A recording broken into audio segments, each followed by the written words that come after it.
describe? Is there any abnormal smells or anything with it? No, no smell. Good condition.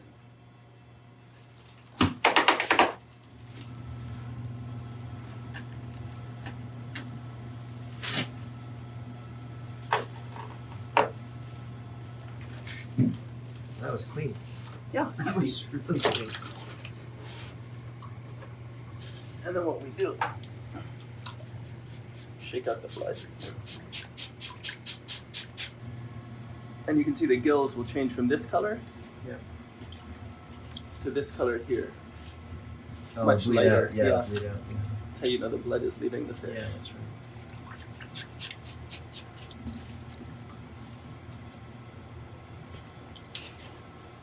Already it's much lighter. Yeah.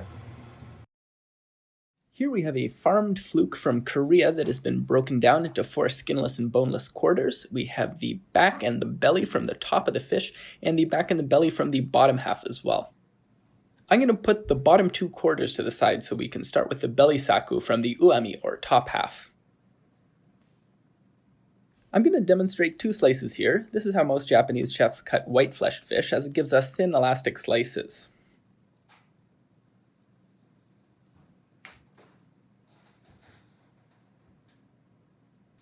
Now we're going to start on the back saku of the top fillet.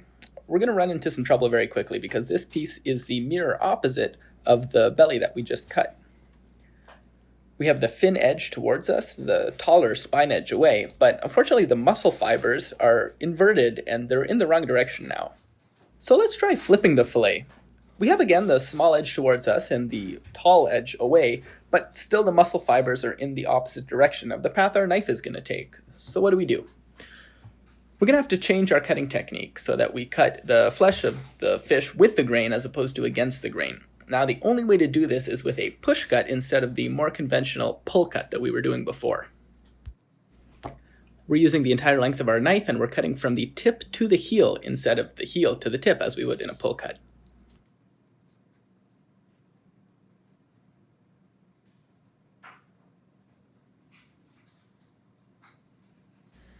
Now let's move on to the back saku from the bottom fillet, or the shitami as it's called in Japanese. And this one's very simple. Normal hegizukuri technique will do the trick, pull cuts, beautiful slices, very easy.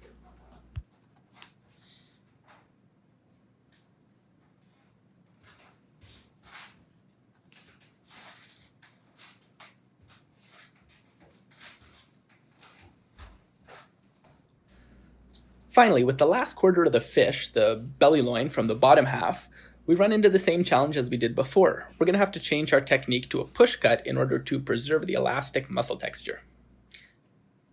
Now I'm very lucky to be here in Toronto working with live fluke from Korea that hasn't yet gone through rigor mortis, hasn't started to break down. This isn't like the fish from your local fishmonger here in Toronto. I'm going to show you exactly how firm and elastic this fish is. A super thin slice that can hold the weight of this metal skewer easily.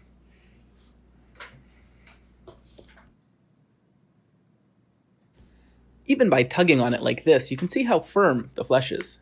Really all we're doing is just demonstrating how silky and elastic the texture of this fish is going to be compared to the soft and mealy texture that raw fish tends to have in North America. I hope this video was helpful. Let us know in the comments section what you want us to cover in the next video, or if you have any questions.